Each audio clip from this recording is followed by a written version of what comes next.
Cette sensation de fatigue là, qui nous lâche pas, le manque d'envie, la concentration qui part en fumée, je pense que beaucoup de gens se reconnaissent là-dedans en ce moment, hein. Ah oui, c'est clair. Alors aujourd'hui, on va essayer de comprendre un peu ce qui se passe dans notre tête, dans notre neurochimie, comment tout ça, notre vie moderne, hyper connectée, vient perturber notre équilibre, surtout notre système de dopamine. Exactement. L'idée, c'est de décortiquer un peu ces mécanismes et puis de voir s'il y a des stratégies, des trucs concrets qu'on peut appliquer pour retrouver un peu d'énergie, de concentration, enfin, se sentir mieux, quoi. Tout à fait. Et la dopamine, elle est vraiment au centre de ça. C'est elle qui gère la motivation, le système de récompense dans le cerveau. Le gros souci, c'est notre interaction quasi constante avec certaines technologies, les réseaux sociaux en premier lieu. Oui. Ça nous envoie des décharges de dopamine super intenses, mais très très courtes. L'équivalent en dopamine de genre 5 heures de chasse pour nos ancêtres, on peut le piquer en 3 ou 4 secondes juste en ouvrant une appli sur le téléphone. C'est dingue. Ah ouais, quand même. Mais voilà, juste après ce pic énorme, paf, ça retombe aussi sec. Et c'est ça le problème. Et on le sent direct, hein. Moins d'énergie, l'humeur un peu en berne, l'attention qui papillonne. Ça fait penser forcément à tout ce qu'on entend sur le TDAH. Est-ce qu'il y a un lien avéré? Mais disons que c'est une hypothèse qui tient la route. Le TDAH, ça pourrait être lié, oui, à un niveau de dopamine de base, naturellement plus bas. D'accord. Ça peut être génétique ou alors aggravé par notre environnement actuel, justement. Il y en a même qui proposent de voir ça différemment. Ils parlent d'ADAH. Attention, hyperactivité, habilité. Habilité. C'est-à-dire, ouais. L'idée, un peu paradoxale, c'est que les personnes avec ce profil pourraient ressentir une plus grande satisfaction, un plus gros shoot de dopamine, quand elles réussissent des tâches difficiles. Ah oui. Pourquoi ça? Parce que le contraste entre leur niveau de base plus bas et le pic de récompense est plus grand. Du coup, si elles sont vraiment intéressées par un sujet, elles peuvent développer cet hyperfocus, cette concentration super intense. Ça devient une force en fait. L'intérêt prime sur la compétence au départ, tu vois? C'est super intéressant comme renversement de perspective. Alors, si on veut essayer de reprendre un peu le contrôle sur ce système, c'est quoi les principaux perturbateurs identifiés? Les infos pointent surtout deux gros coupables. Premièrement, le téléphone, et spécifiquement les réseaux sociaux. Les chiffres sont fous, hein. On parle de 140, 170 ouvertures par jour en moyenne. C'est énorme! Carrément. Et deuxièmement, l'alimentation. Tout ce qui est ultra transformé, le sucre, ça joue aussi beaucoup. Mais le truc clé, c'est vraiment la fréquence. Ah oui, Même des toutes petites consultations, des microdoses de cette stimulation, mais répétées sans cesse, ça a un impact cumulé qui est majeur sur notre système. D'où l'idée de stratégie pour limiter. Genre se dire, ok, je consulte que 3 fois par jour, consciemment. et ces shots répétés de plaisir facile, comment ils affectent notre système sur le long terme? J'ai bien aimé l'image de la voiture qui fait vrombir le moteur mais qui n'avance pas. C'est exactement ça. En fait, ces pics rapides et artificiels, ils finissent par user le système.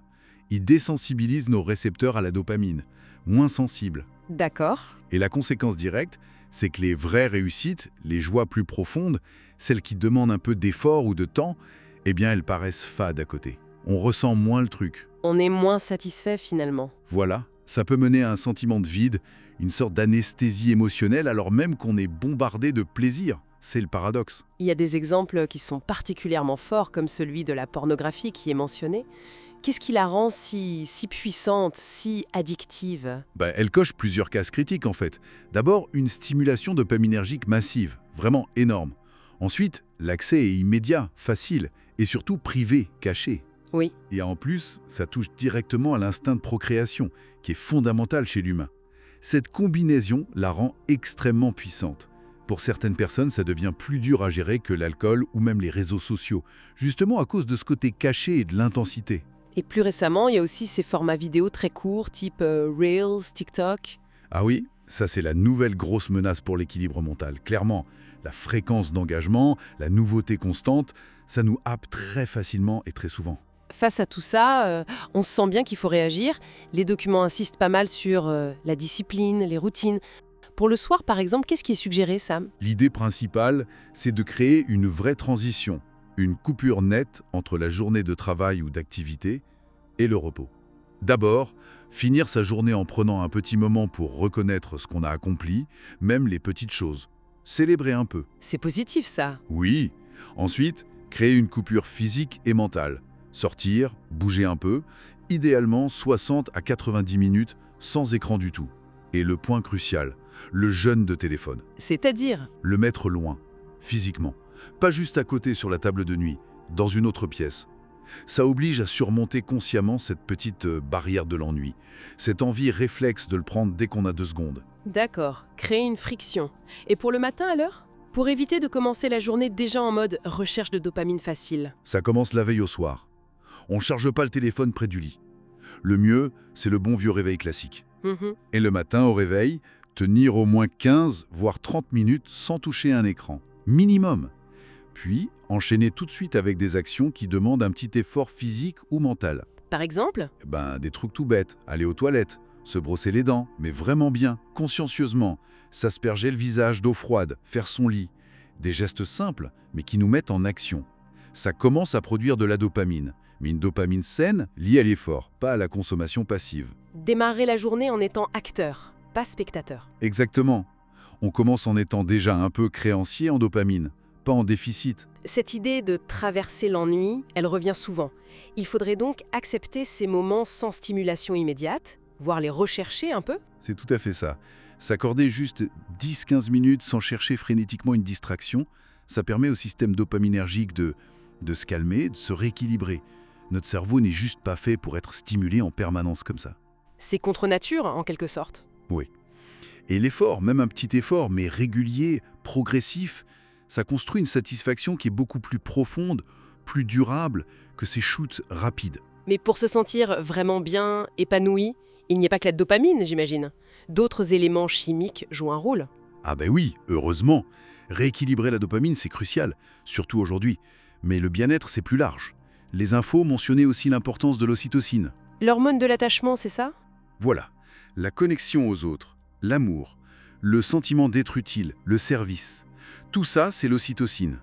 Et puis il y a les endorphines, nos antidouleurs naturelles, qui donnent cette sensation d'euphorie. On les obtient par le sport, non?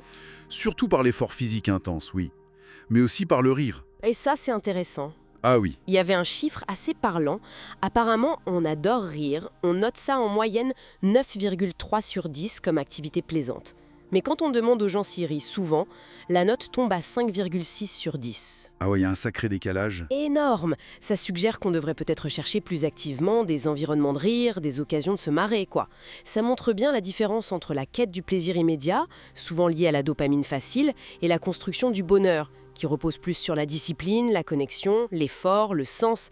C'est pas la même chose. Donc, en résumé, si on veut vraiment améliorer notre quotidien, notre énergie, notre concentration, reprendre un peu les commandes de notre système dopaminergique en étant plus conscient de notre rapport aux stimulations faciles, c'est une piste majeure. Je pense que c'est vraiment l'un des leviers les plus puissants qu'on ait aujourd'hui. Modifier consciemment cette relation aux écrans, au sucre, à la gratification instantanée, ça peut vraiment transformer notre expérience de vie au jour le jour. Retrouver de la vitalité, de la clarté mentale. Ce qui nous amène à une dernière réflexion peut-être. Cette discipline qu'on voit souvent comme une contrainte, une limitation, est-ce qu'elle ne serait pas, au fond, le chemin vers une plus grande liberté? Une liberté intérieure, un épanouissement plus authentique. C'est une excellente question pour conclure. Ça invite chacun à regarder ses propres habitudes, ses automatismes et à se demander qu'est-ce que ça me coûte vraiment et qu'est-ce que ça m'apporte réellement pour mon bien-être.